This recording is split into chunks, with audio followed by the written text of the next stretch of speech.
Small caps and the transports are closing the massive gap, not only with the S&P 500, but even with the NASDAQ and the FANG stocks. Joining me now to discuss that is John Spallanzani, the portfolio manager at Miller Value Partners.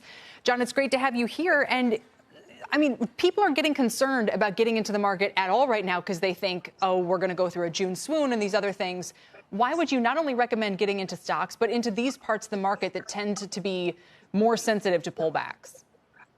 Well, we're not really market timers, so I think that right now we've had a nice rally, obviously off the low, about 42%. So we saw a big divergence between the NASDAQ, which is up 5% year to date, and the small caps, which had lagged quite a bit, as well as the mid caps. So those stocks are actually being helped by a lot of these Fed programs that Steve just mentioned. So the debt that the Fed is buying, and if you listen to Chairman Powell today, he said that even though they're buying a lot, most of the buying that they're doing hasn't even begun yet. So they still have a lot of firepower left, and we're seeing these big, drastic moves, not to mention the central banks around the world who are also increasing their money supply. China, Japan, obviously the EU, Lagarde. So all those things are positive, and a lot of that money, obviously, is flowing to the big cap FANG names, but it also trickled down, right? Yeah. You're trickling down to small caps, mid caps,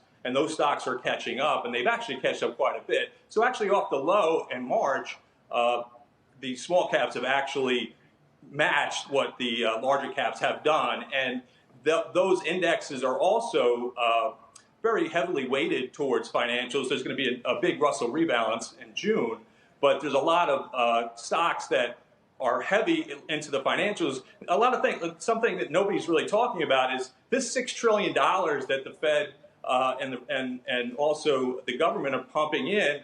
That money, there's a big on that money. So the banks are going to get servicing fees for that money, right? Yeah. So whether you call it 0 to 1%, that's a big amount of money, and $6 trillion that's going to be flowing right to the bank's bottom line. And obviously, it's going to be what they're trying to do with the Main Street lending program is go to those small and regional banks, which actually have a big weight in the Russell. So that's really positive. And I think things are going in the right direction. Obviously, Trump could change all this in 5 minutes at his news conference with China and Hong Kong. But I think that, again, people are in it for the long term. I think the pain trade is still higher. You know, this is most hated rally off the bottom. Mike Gardner said it yesterday on your program for a long time. So things are looking better.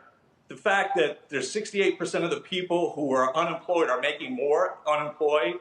The credit card data that Jamie Dimon talked about and also Brian Moynihan talked about, we're seeing big upticks in that, as well as the Google mobility tracker. So all those things are very positive going forward. Yeah. Not to mention the heat wave that's coming next week that's going to force everybody to get out, do some planting. I went to Home Depot this weekend. I was online for, almost a half hour waiting to get shrubs and bushes and that kind of thing. So people they're nesting a little bit. They want to go out. I think what they're going to do is they're going to go to those places where they feel the most safe. Yeah, so absolutely. The places that are the cleanest, the places that have the best PPE are going to be the ones that benefit going forward. We got to hop. We got to hop. You got 8 seconds till the prez, John. I let you go right up to there. And I got to say, Bill Miller, he came on.